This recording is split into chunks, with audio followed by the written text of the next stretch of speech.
Good afternoon. I have the last slot. I'm sure you're all tired.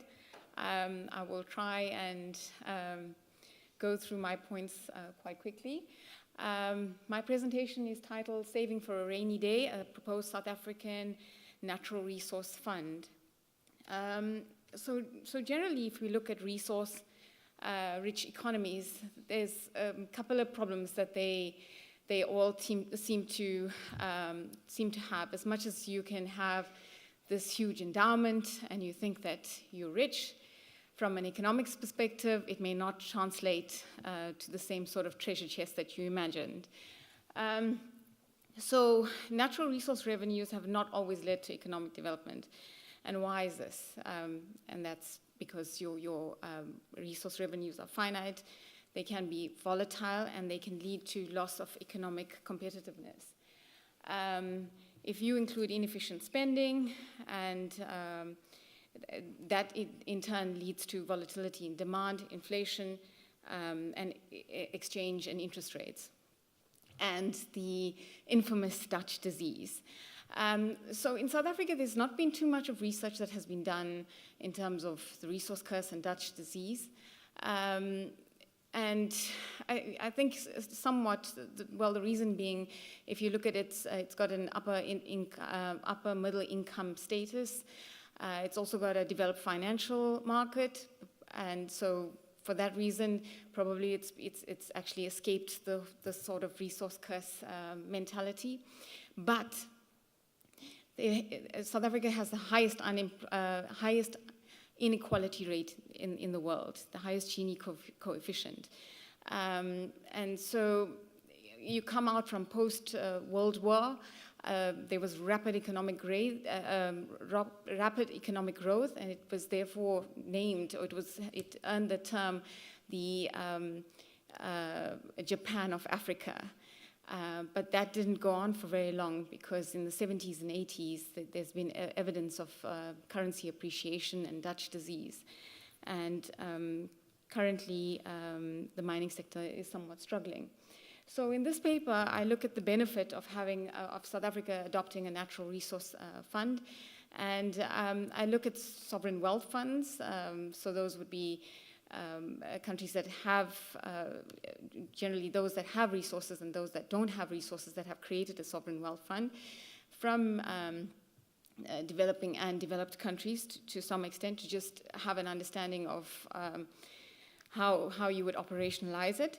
And then I look at using an NRF as a tool, a natural resource fund as a tool to manage resource revenue volatility, balance short-term expenditure with long-term savings, and to utilize resource rents to create intergenerational equity.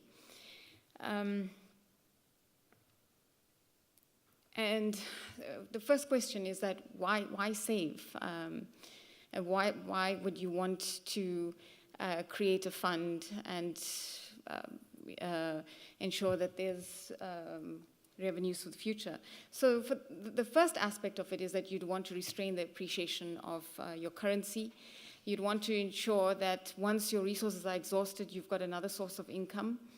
And purely because resources represent an asset, and if you're going to pull assets out of the ground, whether it be oil, gas, and mining, and minerals, you'd want to replace it with another asset in itself. The third reason is that you'd want to diversify from resource income dependency, and you'd want to create a sustainable revenue for future generations. In terms of sovereign wealth funds, the choices that you have is to create a stabilization fund, a saving fund, a reserve investment corporation, a development fund, or pension reserve funds. And generally in the resource sort of sector, you'd be looking at a stabilization fund to stabilize your currency, and obviously the saving and the intergenerational sort of aspects that you want to get out of it. So where do you find money to actually fund these funds? Definitely out of fiscal surpluses. You don't want to borrow to start off a fund. And generally there'd be, three sources. Yes? 5 minutes. Three sources, and natural resource exporting countries, they generally start off a fund from natural resource tax revenue, and then obviously non-natural resource countries, they would be looking at transfer of assets from foreign exchange reserves. Or alternatively, you could provide part finance from sovereign debt from unutilized capital raised from international sources. But clearly, when you're looking at all of these aspects, policies on resource taxation, foreign investment, and development policy inform the distribution criteria of the fund. At this point, I'd just like to mention that this study actually forms part of a bigger study that I've completed, and in terms of that, I looked at creating a fair tax regime. And before you can look at, I think you can't isolate looking at a tax regime alone. It comes with an end-to-end sort of policy perspective. So in terms of an end-to-end policy perspective, is that how would you issue your mining rights? How do you create a tax regime? And then lastly, what do you do with the actual saving of the money once it's received? So generally here, I think the success story that everybody knows about is Norway, and how they have managed to acquire $1 trillion worth of reserves. And that's really the model sort of policy that should be adopted. They had these 10 commandments of how they would spend their oil revenue, and they've done brilliantly now where their tax revenue actually, their investment returns actually exceeds its tax revenue. So that is the best case scenario that you could implement. I think essentially in the study, I look as much as I've looked at countries in general and how they performed and what they've done in terms of the fund. I've looked at Norway, I've looked at Alberta, Canada, and Botswana. And I've looked at those countries in absolute detail from the start of what they do with regard to their issuing their rights, their tax revenue, and their natural resources. And I've specifically only looked at countries that have had these natural resource funds and how they perform. So this actually forms a subset, of the main sort of research that I've done. So if we've established now how to create a fund, where do you want to create a fund from? And you see these brilliant sort of results where countries have done very well with their natural resources, and then you have other countries who can't seem to realize the benefit from their resources or even translate it to improvements. Another very critical aspect is fiscal rules. So fiscal rules can actually help you attain macroeconomic stability by delinking spending from short-term volatility.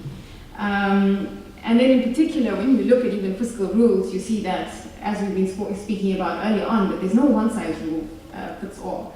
That between your advanced economies and your developing economies, different sort of rules actually apply to whether or not you have a long or short production horizon. I should say that the IMF had recommended, the IMF had recommended that adopting the permanent income hypothesis rule initially, where you would save all of the natural resource tax revenue, and thereafter the investment returns, you would, consumption would be based on the investment returns. But in developing countries, it was eventually then, they later changed their sort of opinion, where they said that in developing countries, probably the need is greater to spend back home than to spend offshore. So just a quick measure of the study and how I had initially looked at it in general was there are certain arguments in support of NRFs, and when you look at the countries that have demonstrated good sort of performance, is yes, a natural resource fund works well for macroeconomic stability by addressing price volatility and exchange rate pressures, and it can improve fiscal discipline, and it can create intergenerational fairness, but there's also the other side of the coin where countries have used funds to have squandered funds away and have had lots of other budgetary issues that were created from poor fiscal discipline and stability. I'm out of time. One more. Okay. So generally, there's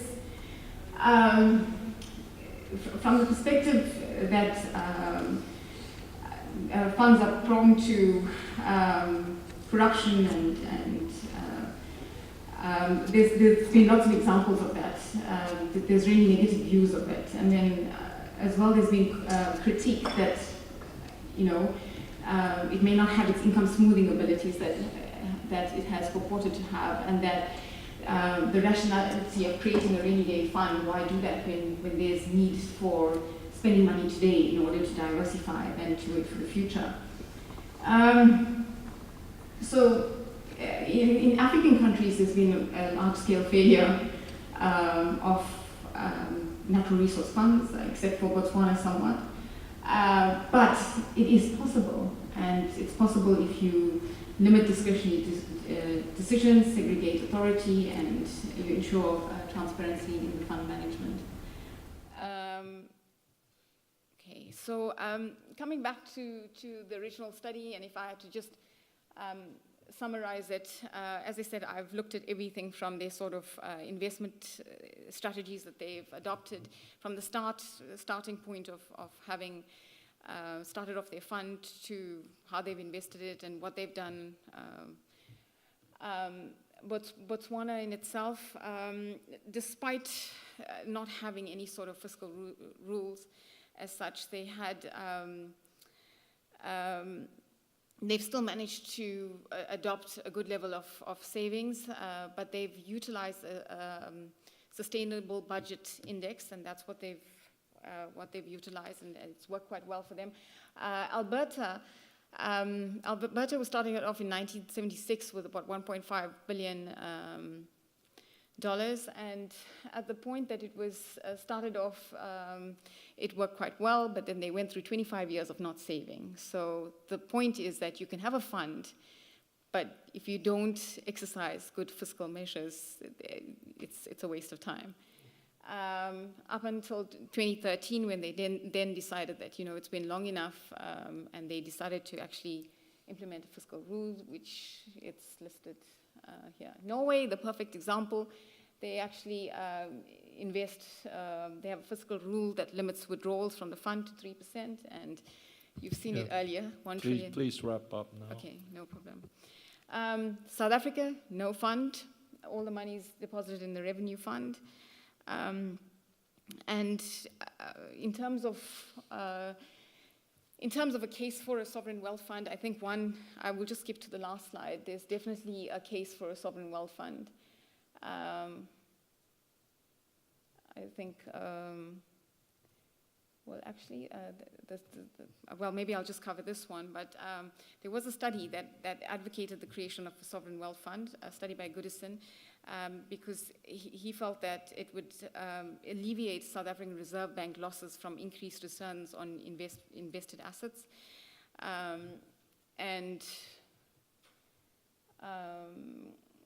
Further, I think the World Bank also had recommended it because beneficiation will not succeed because of the likes of China, EU, and the US. But the proof's in the pudding. I mean, if you have no money, where do you save? You can't save. The country has a debt to GDP ratio of 53% and a budget deficit of 5%. So there's no economic base to actually justify that there should be a wealth fund. However, as much as I've been able to see that, and natural resource fund is a good policy in to mitigate against the Dutch disease and the resource curse, considering the sort of financial economic environment at the moment, it's not plausible to actually create a fund. But South Africa has oil and gas reserves that it's thinking of exploiting in the future.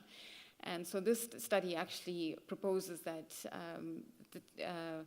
that a natural resource fund should be created at the point when it exploits its oil and gas reserves, and then it should be started afresh from that point. Yes.